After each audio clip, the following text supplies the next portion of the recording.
Las agujas del reloj se pararon aquella mañana en Colorado, Estados Unidos, cuando la operadora del número de emergencias 911 recibió una llamada aterradora.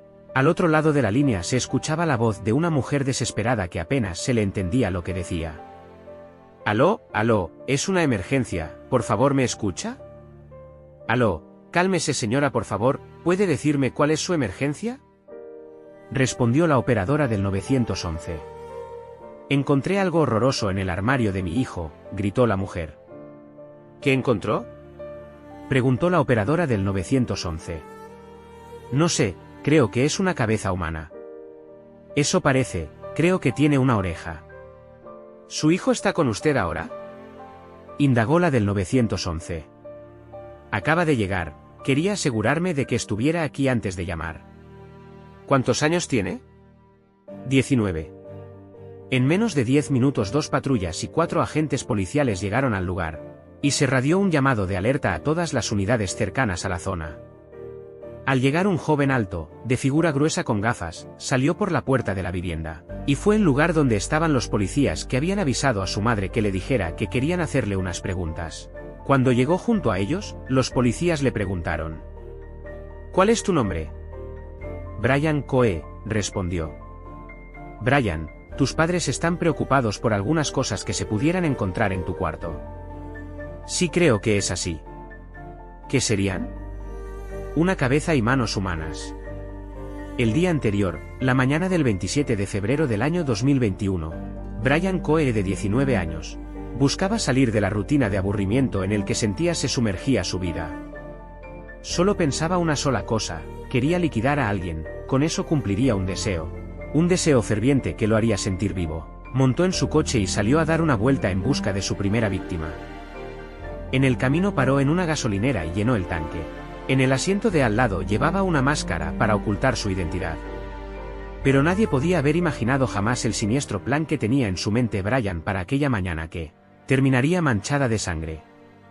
En un punto del camino, pasó por debajo de un puente de la autopista, y vio una figura humana acurrucada junto a una de las bases del puente. Fue el momento en que decidió acercarse y se dio cuenta de que era un vagabundo envuelto en una cobija.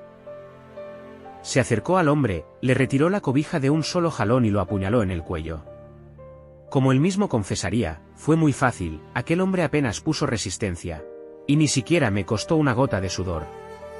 La víctima fue identificada como Warren Bane, de 63 años, quien con su último suspiro le preguntó a Brian: «¿Por qué me haces esto?», a lo que Brian le contestó: «Llevo mucho tiempo queriéndolo hacer».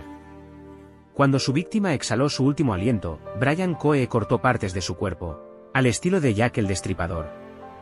Brian desnudó el cuerpo de Warren, no sin antes dibujarle una sonrisa Glasgow en su cara. Se llevó unas partes a su casa. La cabeza la escondió en una caja de pizza y las manos en bolsas plásticas Ziploc, y las guardó en el armario de su habitación. También hizo fotos de su faena aquel día, pero las borró de su teléfono, porque no deseaba dejar pruebas que lo incriminaran. El arma homicida la botó en la basura, y metió en 2 oportunidades su ropa para lavarla en la lavadora, a fin de eliminar sus manchas de sangre. Ese mismo día volvió a la escena del crimen vestido con otra ropa y dispuesto a borrar sus huellas de ese lugar.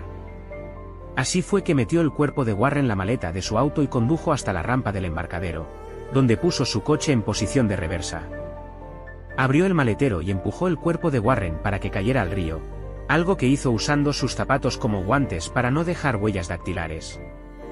Sin embargo, cuando intentó salir de la rampa, su coche se atascó en el barro y se deslizó hasta el agua, sumergiéndose hasta la mitad. Milagrosamente Brian logró escapar del vehículo que se hundía, salió de ahí empapado y helado por el frío, debido a las bajas temperaturas predominantes en el lugar. Telefoneó a sus padres explicándoles que había aparcado muy cerca del borde del lago, y el vehículo se hundió en el fango. Sus padres fueron por él y lo llevaron a casa, ignorantes del terrible crimen que su hijo había cometido. Pero la mañana siguiente, fue que la madre de Brian develó todo el horror que habitaba en la mente desequilibrada de su hijo, al encontrar los envoltorios con la cabeza y las manos humanas, escondidas en el armario de Brian. Fue cuando decidió llamar al 911, y Brian fue detenido sin oponer resistencia al arresto.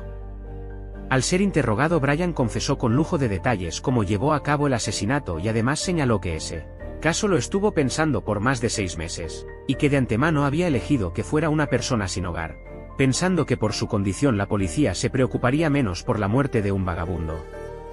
Un jurado declaró a Brian Coe culpable de asesinato, manipulación de pruebas, manipulación de un cuerpo humano ya fallecido, y lo condenaron a cadena perpetua.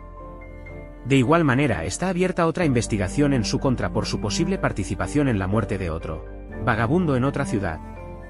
Brian Coe es una muestra más de cómo una mente afectada por la psicopatía puede pasar desapercibida en su entorno inmediato, por lo que es necesario afinar la supervisión de los actos que se consideren sospechosos en las personas que convivimos. Unas manchas de sangre poco perceptibles, pero evidentes para la madre de Brian, algo que no le cuadró con el hundimiento del automóvil en el lago, le abrieron las puertas a las sospechas, y así pudo descubrir el primero de una cadena de asesinatos que Brian hubiera cometido, si no lo hubiesen detenido a tiempo.